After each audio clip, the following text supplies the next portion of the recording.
Hey, everybody. Thank you all for joining Perspectives on the Housing Crisis, a roundtable discussion with city planners. My name is Michael Tharrington, and I'm a Growth and Community Consultant with Ordinal. I'll be the moderator for today's webinar, and just to say, I'm super excited to be hosting this awesome panel of folks we got for you. The U.S. housing crisis is a significant challenge for communities across the country. We've pulled together panelists from different states with different backgrounds in and around planning to get their thoughts on the topic.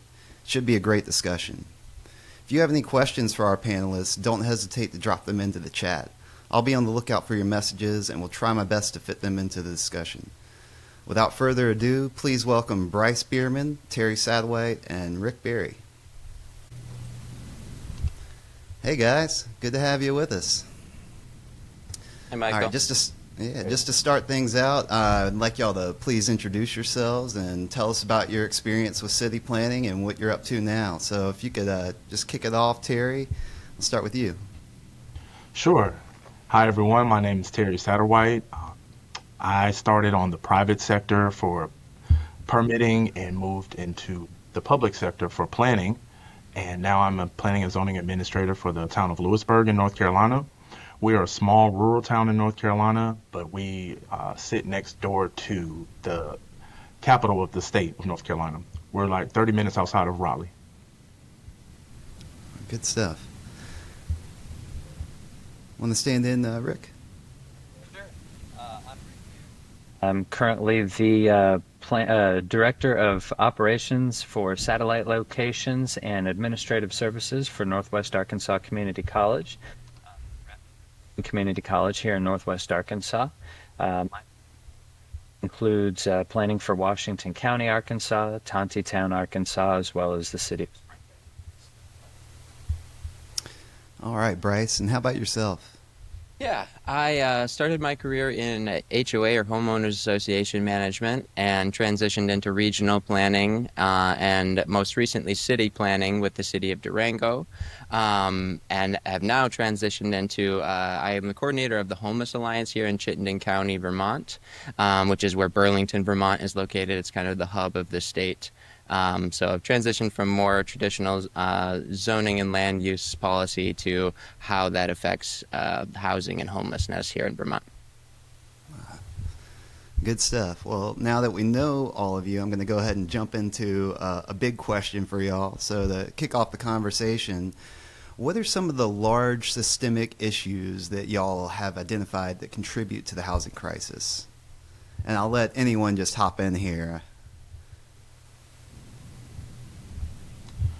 I know one specific one I'll touch on. I could talk about it all day, and I know we'll probably talk about it as these questions come, but NIMBYism is a term that planners are familiar with in this country. It's not in my backyard is what it stands for. Essentially, it's a culture across the country that reflects people not wanting to share their environment with any additional residents, which seems to be the prevailing nature of most development approval processes, where it's brought to a public forum to ask the public whether or not, or what their opinion is on bringing in that apartment building down the block, or any development for that matter. And most people don't want to share their neighborhood with 20 more people, 100 more people, whether that's additional traffic, parking spaces on the street. They're not the right type of people that we want in our neighborhood. That's a lot of what you see as a city planner come forward in these kind of public forums. And so I think that's is a systemic issue nationwide that all of our local communities are dealing with. And really it just reflects kind of a contrast between individualism and collectivism. And I think planners all by nature kind of stand for collectivism and doing what's best for the community as a whole. So that's a battle that I think planners are dealing with every day.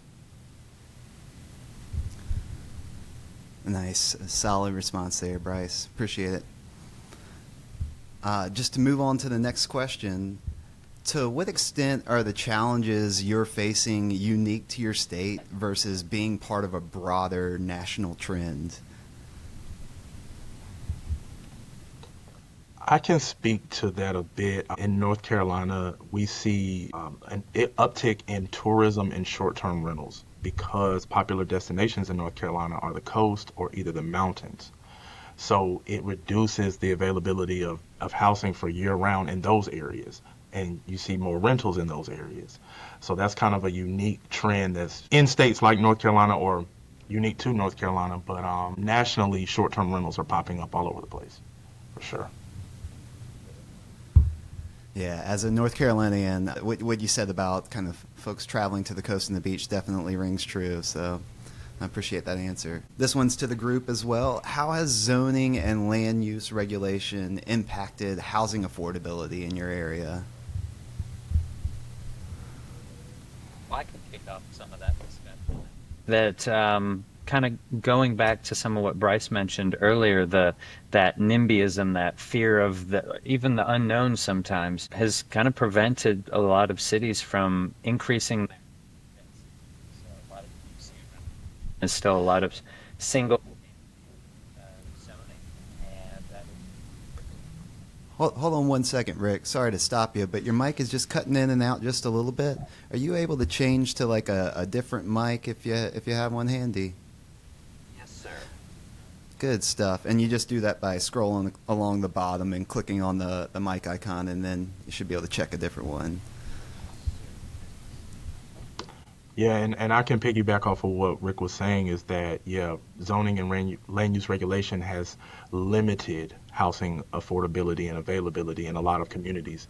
Is that it's the land use regulations really cater to single family zoning, and then things like townhomes or multifamily isn't permitted by right, and you usually have to go through a zoning mechanism like a planned development unit, and it's just not available by right, so it's not as enticing to developers, I think, in certain situations, and it just gets put to the wayside a bit because it's just easier in a lot of cases to build single family.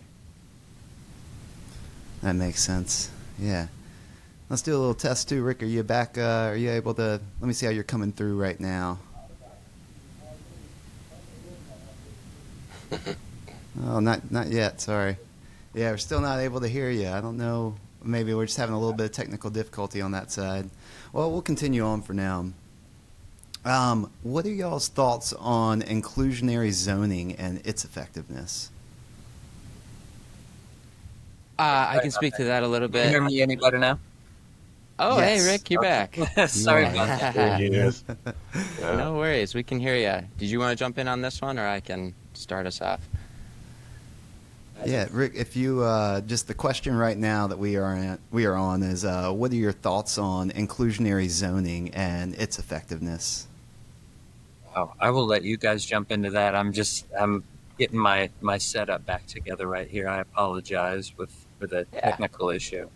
No worries. I can cover that, but just as far as inclusionary zoning goes, and to describe it, it's a way of local governments kind of tacking on requirements to development agreements or proposals when a developer wants to build in their community. Inclusionary zoning is a way of the city being able to ask for a certain percentage of affordable units, or being able to offer certain relaxations to the code in order to build those affordable units, whether that's allowing them to build maybe more units per acre, or to build to a higher height that will allow for more units on the property and kind of makes it pencil for the developer. It's a tool often used. It's not really an end-all be-all because it can chase away developers from communities who feel that those kind of extra tack-ons make the project infeasible. So it is a kind of a balancing battle with communities and trying to, grab those extra units where they can that have affordability tied to them, but not scare away all of the market rate units that may come to the community.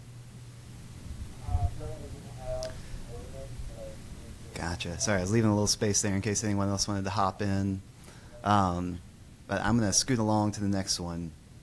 How does the history of redlining and discriminatory housing practices still impact city planning today? Well, I can jump on that. If you guys are able to hear me, I can try and jump on that one. You're great. No, I think that this is a really important question. I know that I've spoken to the folks on this chat right now about it a little bit in the past. And when we look at interstate highways, things like that, a lot in most areas, what happened was based in really racist policy that ended up destroying a lot of inner city neighborhoods and replaced them with massive interstate highway systems. And I think examples of that I've run into in the past is you can still see the remnants today where you see pockets of neighborhoods that may be, minority centric or minority heavy, or you hear the terms gentrification. It's all remnants of these kind of older laws that were created with maybe racist intentions or just kind of discriminatory policies that were trying to prevent certain people from certain areas. And you can go back and look at some of the ordinances from the 1930s that will say certain crowds of people are not allowed in those neighborhoods. And so we've moved away from that with the Civil Rights Act and some of these other things, but we still see a lot of the pocketing happening just based on like wealth disparities. So you see communities of wealth concentrating, and then you see other communities of less wealth concentrating. So that is what we're seeing as a remnants of some of those kind of racist exclusionary policies from before. Yeah, that definitely rings true. And sorry if anyone was about to chime in. But also something you were saying, Rick, about building highways through these areas too. It kind of ties into another question that I have here ready for y'all. So, can you talk about how our history of autocentricity has affected housing in America? Yeah, I would definitely say that, autocentricity has led to where the housing is in America historically. So where the highways are, that's where we build the neighborhoods. And you can see the remnants of, like we said, the last question is that essentially, historically, most of the workforce was centered around the downtown area. But then the higher income people lived a little bit further out in the suburbs, and that's how the suburbs came about. But now autocentricity, now everyone wants to be closer to the city. So that's where we see the gentrification coming. And now those places that were closer to the city are more sought after. And so as transportation develops and we get more buses, rails, even Uber and Lyft, things like that, people are moving back towards the city centers. And so even today, although autocentricity affects the housing, for sure. Right. Do y'all think that autocentricity has affected zoning in any sort of ways? Like I think about residential zones versus sort of city centers. I'm wondering if y'all have thoughts on that as well. Absolutely. I think that what you'll see is a lot of those commercial areas that you'll see, whether strip malls or just big shopping malls, those are going to be on those larger, whether it's an interstate or you want to call it an arterial type of street or road. That's where you're going to see a lot of that commercial pop up, whereas you're going to have to drive a little bit in order to get to the more residential areas where you have lesser traffic. And then, you might say the same of various industrial locations. They might either be right on that major arterial or interstate, or they may be quite a ways off in order to prevent them from being right there in everyone's face as they're driving by. And I can speak to that too. There's just another factor that is, I guess, largely impacting development in this country are parking minimums. Every development is required to provide a minimum amount of parking spaces based on a very nebulous kind of calculation. It's been proven that there's not really any math behind the calculations for how many spaces are needed for different uses. And if you look through a lot of codes, you'll see 100 different types of uses, and they'll all have different requirements on what somebody thinks that the required parking spaces are.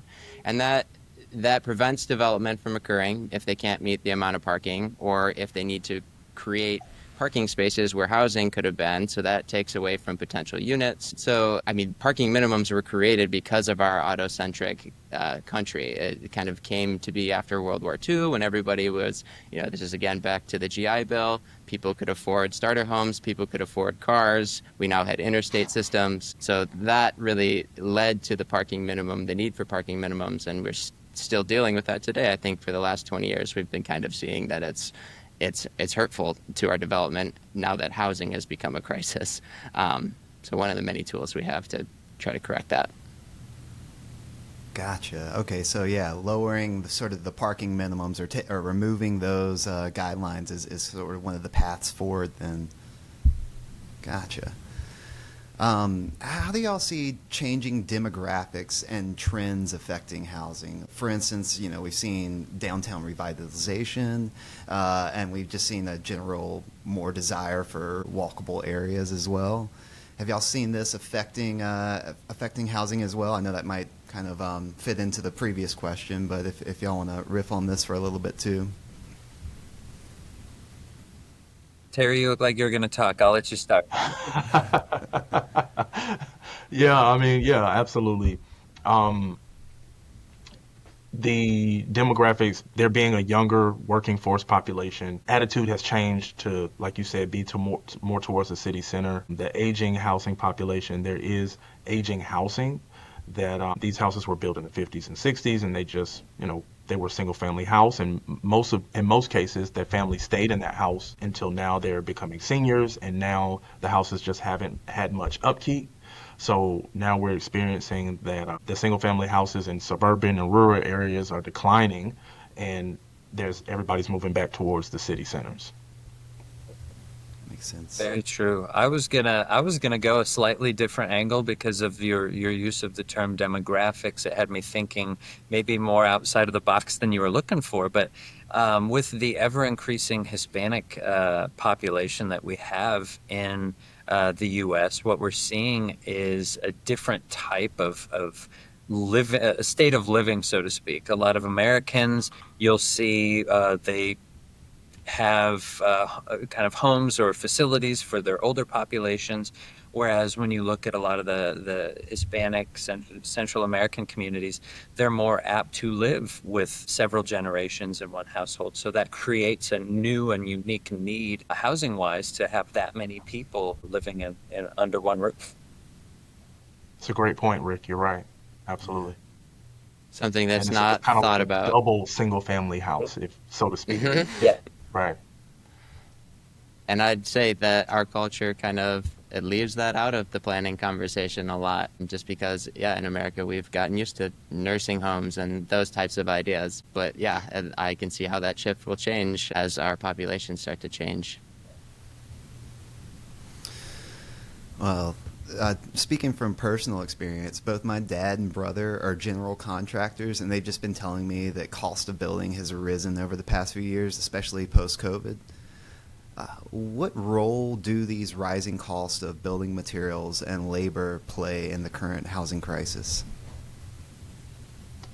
A big part. I mean, higher materials, higher costs. So essentially now the same house that maybe was 350, 400,000 is now 600,000. And it creates a more of a crisis because there's just not a lot of availability out there, or people, just can't afford it and they have to go to renting instead of ownership. The perfect storm, so to speak. You have lack of necessary housing, and then you have an increase in cost of materials and an increase in cost of the labor and the shipping and so on and so forth. So it really is the perfect storm to try and figure out how to win this. And to tack on to that too, the mortgage rates are way up from where they were before. So it has always been a little bit of a moving target for developers with fluctuating building material prices and things like that. But from interest rates going from 3% to 8% to now 6.5% or whatever it is, it creates uncertainty in the development processes. So even if they feel like they're well funded, that picture can change in that 12-month window of approval, which makes it hard. And I think that's a place where local planning departments can be more responsive and try to accelerate those timelines to take a little bit of that uncertainty out for the developers. Right on. Well, look, I'm going to skip down to some of these questions that I have for y'all just individually. So, Bryce, you bring a really unique perspective as the coordinator of the Chittenden County Homeless Alliance. I'm sorry if I mispronounced that. Can you talk a little bit about your work here and what cities can do to help bring relief to the homeless in their area? Sure. Thanks. That's a good question. It has been an interesting shift in me coming from being a city planner for a local municipality to working on a kind of county-wide alliance that focuses more on homelessness and housing as well, the full spectrum of housing, I will say. But my experience as a city planner, working with land use codes, working with planning commissions and their approval processes, it gives me a kind of a unique perspective to this line of work, where I'm now able to take that experience and talk with the local planning departments and town managers that fall within my county and talk about some of those things that are preventing them from making housing affordable, and which then, if we can keep the housing affordable, then we're going to prevent people from exiting into homelessness. And that's a big part of the increase in rates of homelessness over the past few years are largely because of the cost of housing. It's people, just a lot more people are running short on rent and losing their housing and need support for a matter of time until they can get into other housing. But we talk about things like minimum lot sizes and eliminating the parking minimums. Minimum lot sizes I talk about a bit just because I felt that as a younger professional, there aren't enough starter homes out there for people to buy. And it's because builders don't want to build a 1,500 square foot home on a half acre or a quarter acre lot. They're going to build $1 million home, and so that's the type of person that they'll give the contract. But if towns can open up their minimum lot sizes to make building smaller homes realistic, then you'll be able to build more of that stock for the people that you want to come move to your town and help support its tax base and bring more perspective and diversity to the community. That's a great answer. I'm going to actually hop back into an earlier question. I'll come back and pepper in these other direct questions. But what impact have y'all seen the financialization of housing having on this problem as well, or just on your city specifically? And by that I mean like the large institutional investors that are buying up single-family homes. Makes it harder for the average person to be able to get involved. I don't think that it's controversial to say that a mega conglomerate worth billions of dollars has a much better chance of, we'll say, jumping in and getting a house at regardless of its price versus, say, someone who's 25, 26, has $50,000 in college debt and is just looking to get a starter home to start a family. Totally. Yeah. Well, I'm curious, is there any regulation or anything in place that stops these institutions from acting this way, or that maybe that benefits first-time buyers or anything like that? Is there anything that's kind of that's helping this problem?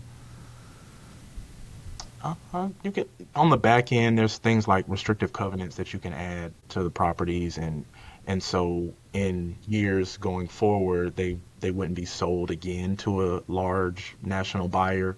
But initially, it's hard. It's hard to stop it, and they, if they have the money, essentially they can get the property, they can get control of it, and there's really nothing that you can do. But that's the kind of mechanisms that we implement, like I said, on the back end to try to curve it a little bit in the future.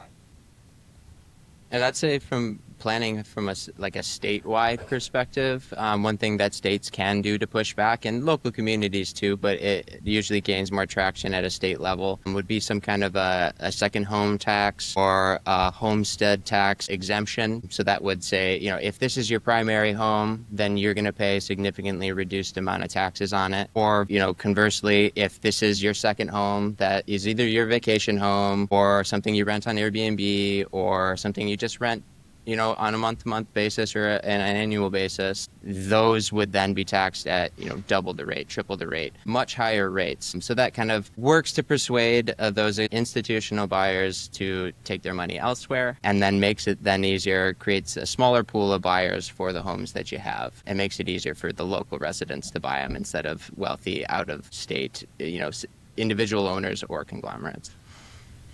Gotcha. Okay, yeah. Well, look, I just looked down and I realized we have a question from someone who's tuned in. So this one is coming from Angela. Do you think ADUs are an effective solution for adding affordable and flexible housing options in your community? And what barriers do you typically run into? I would say yes. Yes, ADUs are a good substitute and a good mechanism to implement to have more home ownership, because at least in our ordinance, someone can build an ADU and then sell it.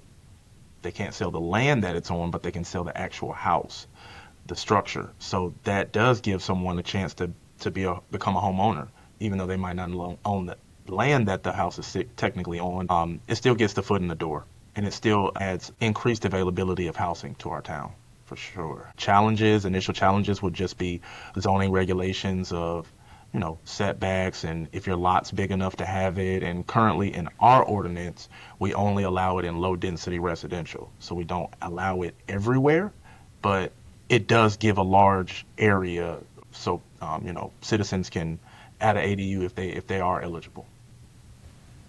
That's an interesting question. Terry, have you heard any kind of feedback from your community as to whether or not there is more interest in expanding the availability or the allowance for putting ADUs in other types of zoning, other densities? I have. We have agricultural residential, which is encapsulate the suburban rural area of the town. And I have had an uptick in interest there. We just modified our UDO at the end of last year, so we just started allowing ADUs. And already I've seen an uptick. People have been coming asking me about, hey, I want to put an ADU now. I heard that it's allowed now, so I really want to install one in my house. And I think that it's a great way to just add availability of housing, for sure. Of those people that are asking, are there a significant number that, based upon you mentioned setbacks, zoning, and so on, are a lot of them actually able to do it, or are there some that you're having to tell, I'm sorry, you're going to interfere with setbacks, things like that? Yeah. Actually, it has allowed for a lot of them to be able to be eligible. Okay, very cool. Yeah, I think ADUs are a great tool in the toolbox, one of many. It is a smaller kind of impact among all of the tools that we have. I love it because it provides kind of like what Rick had talked about, with you could have multi-generational housing, you could rent to just somebody else in your backyard to help you pay your mortgage. Those are the situations we love to see in our town, because as housing is becoming more expensive, this is just kind of a mechanism for people to come and buy into town and create more housing for renters. And it's infill housing, so it's putting it in, the neighborhoods where we have resources, where we have utilities. So that's where you want the development going. So that's what's really nice about ADUs, is just finding that little space in the backyard. Nice. Well, I know I'm skipping around here, but I'm going to hop on back to a next question. We do have 2 more audience questions to get to in just a second. But I'm actually going to go with you on this one, Terry. This is specifically for you. I know that you serve Lewisburg, a town outside of Raleigh, which is a city that is growing majorly here in our state of North Carolina, as you mentioned before. How have you seen this expansion affecting housing availability and pricing in your area? The expansion of Raleigh and the greater Wake County area has affected us in a way that there's more interest in housing here. It hasn't really affected availability to the extent of there's either more or less. I mean, obviously people, when Raleigh grows, people move out to the outskirts. So people are moving to this area, but it hasn't affected the availability negatively, or I would say positively, in our area, but it has affected the pricing.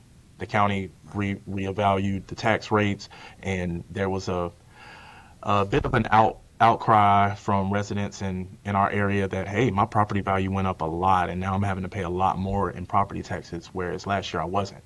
And we've had to explain to them that, hey, Wake County is growing, Raleigh is growing, and now it's a good thing your property's valued at more than before, but it's bad short term because you have to pay more in property taxes. So just explaining that has been a bit of a challenge. The property owner calls and they're a bit upset, understandably, and they're like, hey, well, this is becoming a lot for me, and this is becoming something that I have to think about possibly selling in the near future, because if this keeps going up, I won't be able to afford it. Maybe I can this year, maybe I can next year, but 5 years from now, I might not be able to afford it. So I've seen that the expansion has affected the pricing negatively, and we just want to find ways to just help people out and increase the housing here. So going back to piggyback on an earlier question, is that we've initiated a project here in town to work with a developer to sort of decrease their costs by selling town land to the developer in hopes to create workforce housing. Also, we implemented practices like we're going to not waive, but reduce permit fees in a way, and also, just help him out in whatever way he can, because he has a process where he's the builder. Also, his wife's a real estate agent. We're going to initiate town-sponsored classes for home ownership to try to help educate people on how to become homeowners and also how to keep your home for years to come. So I think just us working with the developers, we can kind of curve it affecting the housing availability, because we know the growth is coming here. It's coming very fast. I spoke to economic development this morning, and North Carolina is actually the sixth fastest growing state in the United States, only behind like Florida and California and New York. And it's because of, the tourism, and then too the land here in North Carolina, and it hasn't been utilized. But now that it's being utilized, it's coming fast, and we have to stay ahead of it. Yeah, I as a fellow North Carolinian, I feel you on that. I'm living in a town where I think we have the largest planned community in the whole country being built. So Wow. it's Chatham Park, if anyone's curious and wants to check it out. Oh, okay. Yeah. And this is actually, I don't want to make you repeat what you just said, but hearing you answer that question made me think of this other question I wanted to ask. So this is going to the broader group. You can definitely chime in too, but let me just get to the question. How is your city engaging with residents to address concerns about new housing development? And anyone can hop in. As I said, Terry, I feel like you covered that one pretty well just now too. So Yeah, and just engaging with the residents. I mean, making people feel a part of the process. That's what we've realized is probably the most important thing. Whether it's the people who may be thought of as having NIMBYism, or the people who are trying to get into home ownership. If we bring these people to the table and make them feel a part of the process, and we have learned that people are more susceptible to change if you make them feel a part of the process. So we've had community meetings to get community input and surveys and different things like that, to just try to get all opinions and see where our community is as a whole, and then implement that into our comprehensive plan for years to come. I would say with the city of Durango, where I was, what they did is they created a new division within the city's community development department. They've created the Housing Innovation Division. So they hired a manager, and now I think they've got two staff under that manager. So they have created 3 roles within the city government to focus specifically on that issue, to put out surveys to the community, to host those community meetings, to really get into like some of this cutting edge policy that leads out of it, and really just kind of putting the money where the mouth is and saying, hey, this is a problem. Where are the people dealing with it? Planners kind of deal with everything, so it does fall to them shortly, or in the short term. But that's kind of the future for a lot of these local governments, is they're going to need someone focusing on it solely housing. I had to write that down, Bryce. That's great. well, I'm going to jump over to another question from our audience. This one comes from Luke. And it's okay if y'all haven't read this, or if the answer is no, but have any of you read Ezra Klein's new book, Abundance? And if so, how do you think it applies to making local governments more efficient? Anybody read this book just yet? No, sir. I'm sorry. That's okay. That's one to add to our reading list. No Yeah. worries. Adding it right No. now. Adding Yeah. it now.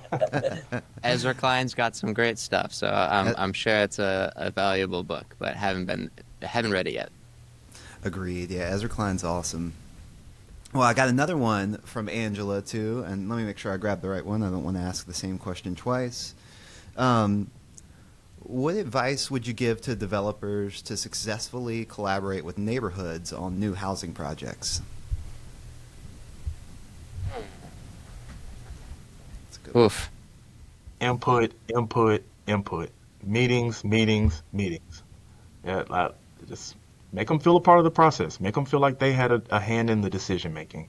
That's the best thing that you can do. And I get it from a developer standpoint, Mr. So-and-so, you want to make as much money as you can. And I get that. But if you want the community to be happy here, we're a small town, it's probably best that you hold some community meetings and get those community inputs. Go to the adjacent property owner's house, knock on their door. Sometimes, like I said, these people just want to vent. It's not necessarily that they don't want the development. Maybe they just want to address some concerns for tree screening or the type of plants that's growing there. Well, in our community, a lot of residents and citizens are very adamant about the environment. So we recently had a rezoning where the adjacent property owner was just saying that, hey, we want trees that are native to Lewisburg in the screening. That's all I really care about, us to be screened so that the neighbors aren't, because our property has been here since the 1800s, and we just want trees that are native to Lewisburg. And it just took the developer to go there and have that conversation with her. And then it wasn't a no, it was just, we want this though. Right. Actually, I think that's a really good turn to another question we have here. How do you deal with NIMBYism? And I know you explained a little bit earlier, Bryce, but can y'all talk about how it affects housing, It can make things very hard. I feel that it is probably fair to say NIMBYism is just part of the beast that is planning and development generally. There are always going to be people who are, whether it's angry, frustrated, or any of those number of things, because their property is more often than not the most valuable possession they have outside of the lives of themselves and their families. So if they have any inkling that an adjacent property or something nearby could negatively impact their property value, they're going to speak up, and they're going to speak up a lot, and they're going to get everybody involved that they possibly can. And again, I would say just concrete evidence. I spoke with a steering committee out of Greensboro for housing a couple weeks ago, and then we did an interview, and basically he said that the research shows that honestly new developments don't affect housing prices as much or values. They don't fluctuate that much when you bring in a new neighborhood or apartment buildings. So I think showing those people concrete evidence that the statistics do not lie, numbers don't lie. Hey, show them this happened in this area and the property values did not decrease.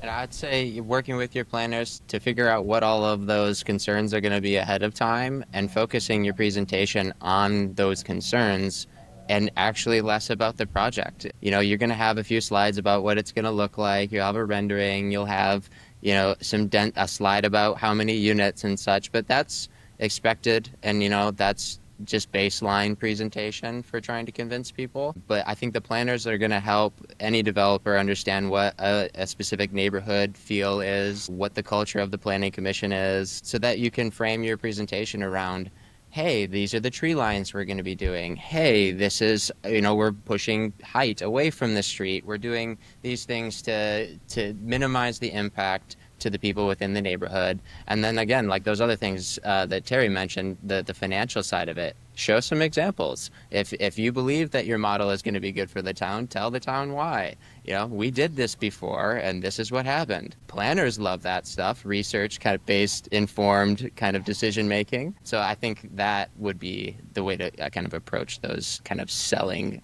presentations to a neighborhood or community. Nice. Rick, I got one for you. A lot of planners are encouraging their communities to support changes to code that allow for greater housing densities. What are some of the pros and cons, as well as your opinion on the issue?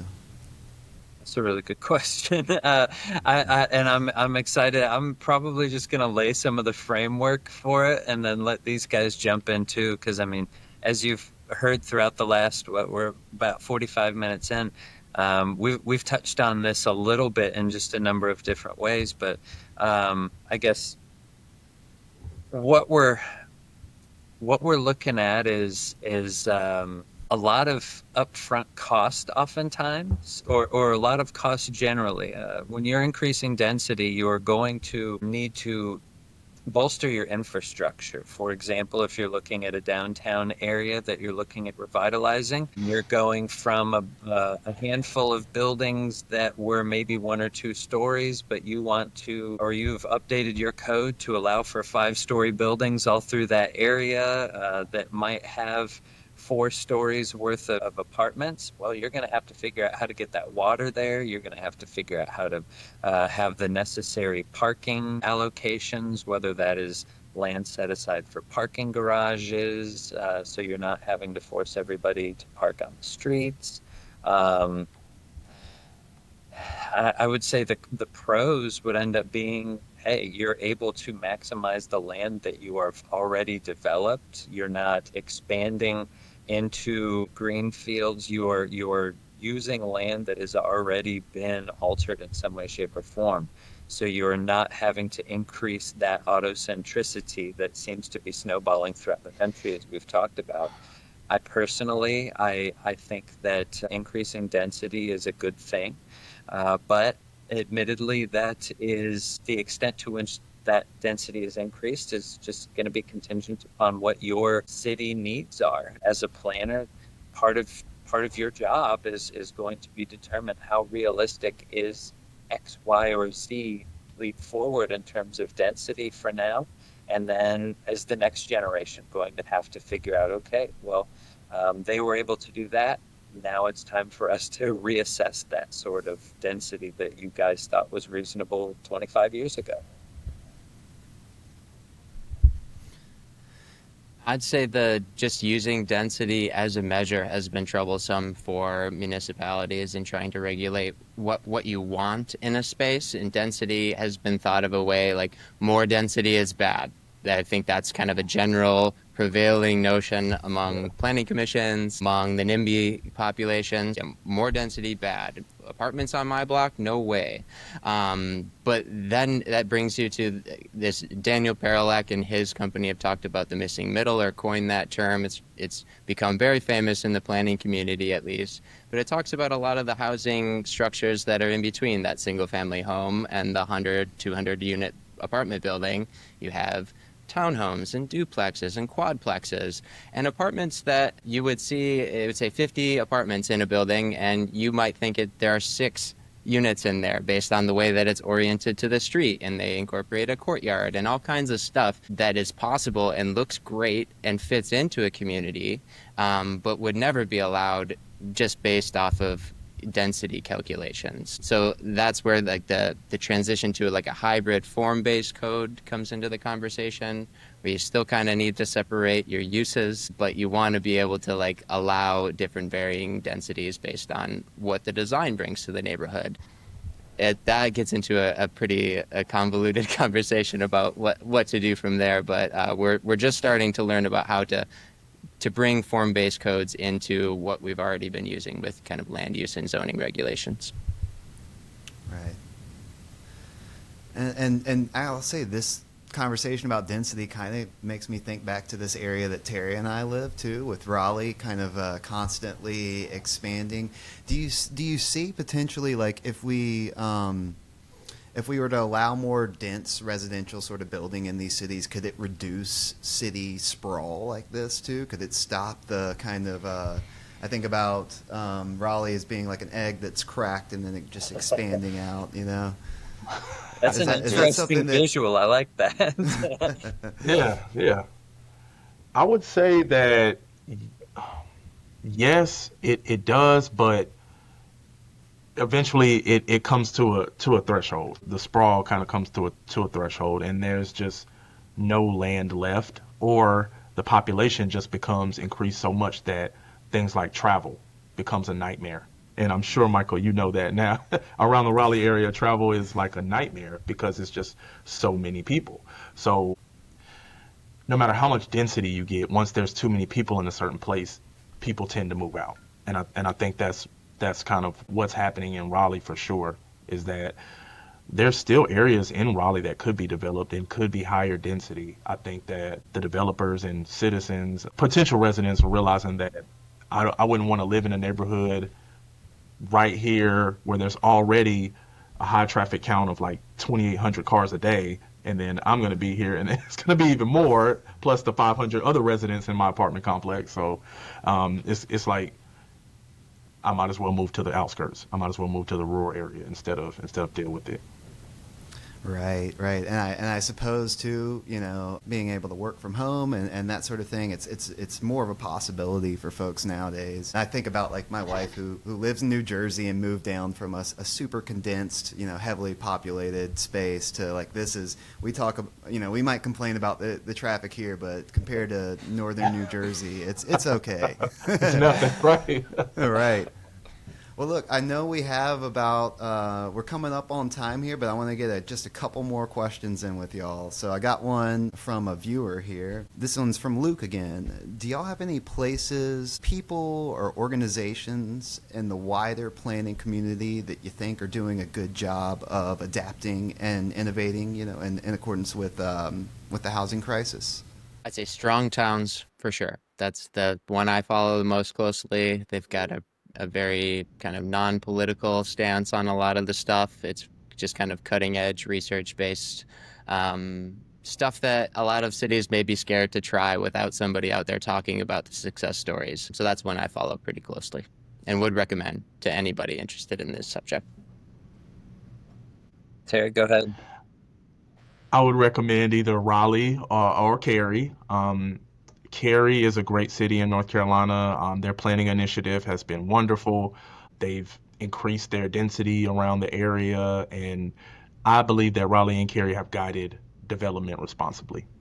You see a lot of mixed-use developments in Raleigh. There's a lot more high-rise apartments where historically there wasn't, and then too, a lot of the zoning has changed to allow for more density. I would say just for me, it's not necessarily a community, a person, or a group or anything like that, but one of my favorite things to do in order to just continue to broaden my understanding of planning and concepts related to planning, just getting on Planetizen and just trying to soak up as much information as I can. Admittedly, by the time we're all done with work, we may not be psyched about doing a bunch of reading, so it's nice to be able to sit back and just watch a course and soak up the information, get done, take a brief quiz and understand whether or not we really retained it all. So I really like Planetizen as a resource. I haven't heard of that before. You said Plan Edison? Yes, sir. Yes, sir. I highly recommend It's it. like Planet Citizen. Mhm. Oh, Planet. okay. Yeah.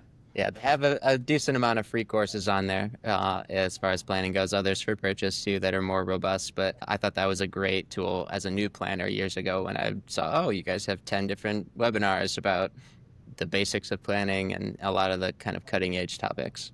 Absolutely. Yeah, thank you for that. Yeah, because you're right, Rick. Sometimes at the end of the day, it's just like I don't, I don't really want to read any more ordinances, but to watch it and take a course like that's a great format. Yeah. Sure. No, I can shoot you an email with some of that info when we get out of here.